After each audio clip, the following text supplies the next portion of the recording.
Khul ngakpa mga thadorakkadabani haiduna changshinkhiba mass arrest ki khongjangda security force na chatharakkhiba Thouong ado Jallianwala Bagh ki Thoudok Pangkhakni haina Langthabal Kendra clubs coordinating committee na pendaba phongdorakli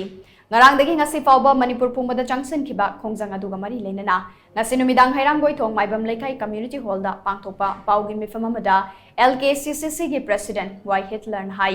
Thasagi taratarukta Manipur police na fakiba Khul ngakpa thadorakkadabani haiba demanda changshinkhiba khongjang aduda Manipur police amadi RAF na khongjang loisingda nongmai yauna tear gas cell mogbom amadi chemical spray na chingba kapsinduna imai ben kya asoka pananghale asigumba Thouong asi akan mamongda condemn tawe miyamna democratic oiba khongjang changsinbada police na phudokkiba thauna adu narco kuki terrorist singi mathakta chatharamlabade miyamna police singsu thagat naramgadabane Hauzik lamdam asida thokliba irang asida Khul ngakpa miyoi kya thorakliba asi leingakna thokanbane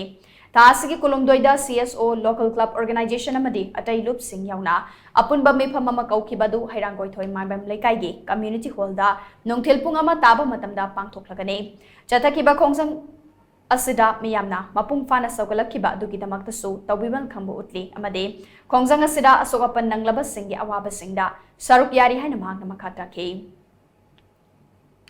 Nongmai kapsin bagi maibel amadi sinau kayama suonduna awa phamda tahan bide asingma Manipur police ki Thouong asida imaibel singna sinau singda thongna utkiba thongna adu chatharakkli lan kuki narco terrorist singi mathakta chathabibo oram labadi ngasi gi Manipur gi irei cha khudimangna awa mo thakta Manipur police bo thagan naramgadabani amadi kai khunaramgadabani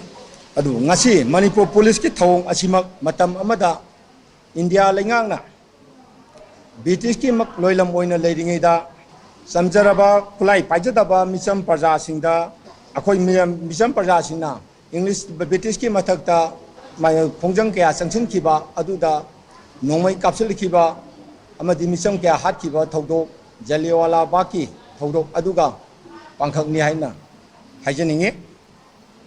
adu ngasi